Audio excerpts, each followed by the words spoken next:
By you having a rough childhood, how well did you relate to other kids?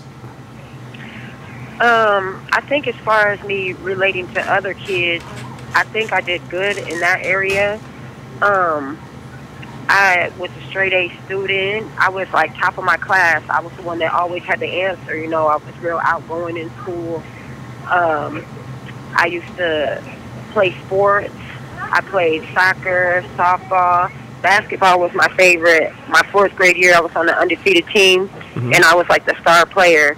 You know, so as far as me relating to other children, I don't think that it was so much as that. I just think that I didn't reach out to people to try to get help for my situation. The only one that I did really tell about what was going on at home was my best friend, and we just agreed that we wouldn't tell anybody.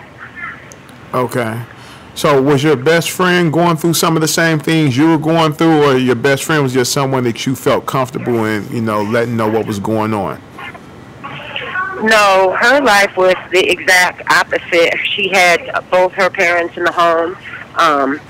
She had a very loving family. You know, she lived right across the street from me because I grew up in a small town.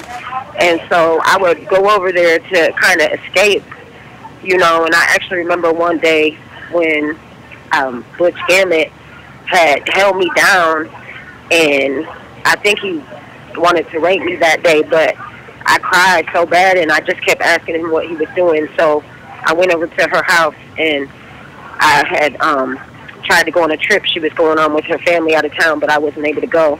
But they didn't know why I wanted to go so bad, but I had gone on trips with them and things like that before. Okay. So, and how old were you around this time? I think I was 9 or 10 when that happened. Okay. Now, to your knowledge today, is Butch Gamet, is he still alive or is he dead? He's still alive, and I'm sure still a pervert. Okay. Has he tried to reach out to you while you were locked up to apologize or anything? No, he's never tried to apologize to me at all in any type of way. No, he hasn't. Okay. What about your adopted mother? Did she ever try to reach out to apologize while you've been locked up? No, she hasn't either. Okay. They both pretty much just wrote me off after everything happened. Okay. Well, all I can say is possibly, you know, that was a good thing for you because, you survived that. You feel what I'm saying? Yeah. And I'm happy that you got away from that. Now, I want to ask you a question, okay? Now, Mr. Marcel Hill, this is the young man that you're convicted of killing. Could you tell us what type of person was Marcel, and like how did you meet Marcel, and what type of person was he? Okay, so I met Marcel back when I was 16 years old. Like I mentioned before, I didn't really have the family dynamic per se, so I was in the streets a lot, and I can just remember that Marcel was always a place I could go. If it was late at night and I didn't have a place to stay, I would always go to him.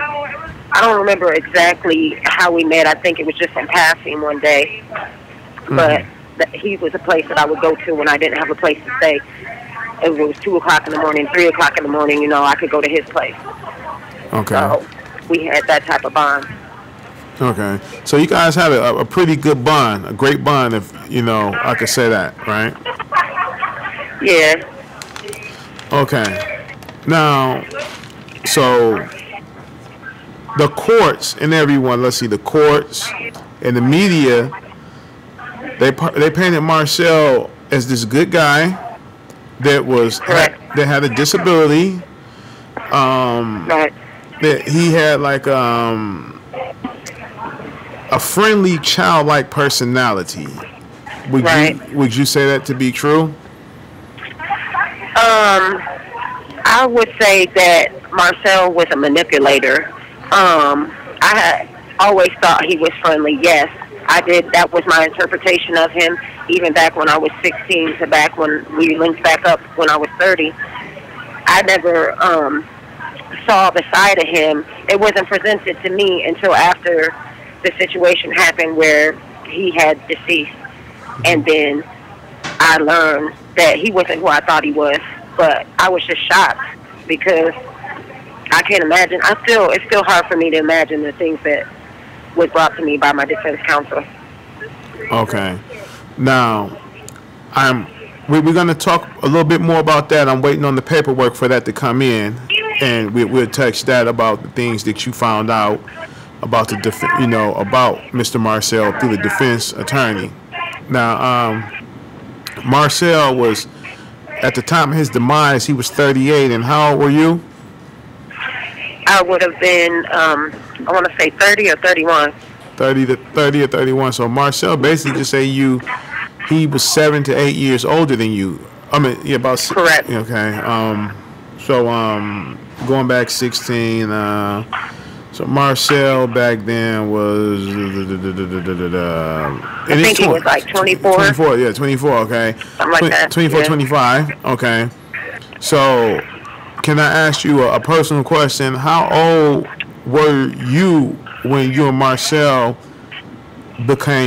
started becoming intimate with one another? Well, actually, when I was 16, we had basically, it was like once or twice or something like that had happened. But he was always more interested in me, pursuing me. Like, he just had this crush on me, and he would, tell me he thought I was pretty, things like that. And I was young, and he wasn't my type, so I just wasn't, even paying attention to that really. So it had happened, like I said, once or twice or something. We had engaged in that when I was 16. And then, like I said, I didn't link back up with him until 2012 when I came back to Jackson from Cincinnati. Okay. So would you say, were you the aggressor towards him or pursuing him, or he's the one to pursue you for intimacy? That would have been him. I was sitting on my brother's porch one day, and he had walked past, and I just recognized him. So I had left Jackson, I think, when I was 17, and I hadn't been back for all those years. So I was basically just trying to get back familiar with people and, just get into something, basically. And I saw him, and I stopped him, and I asked him, did he remember me?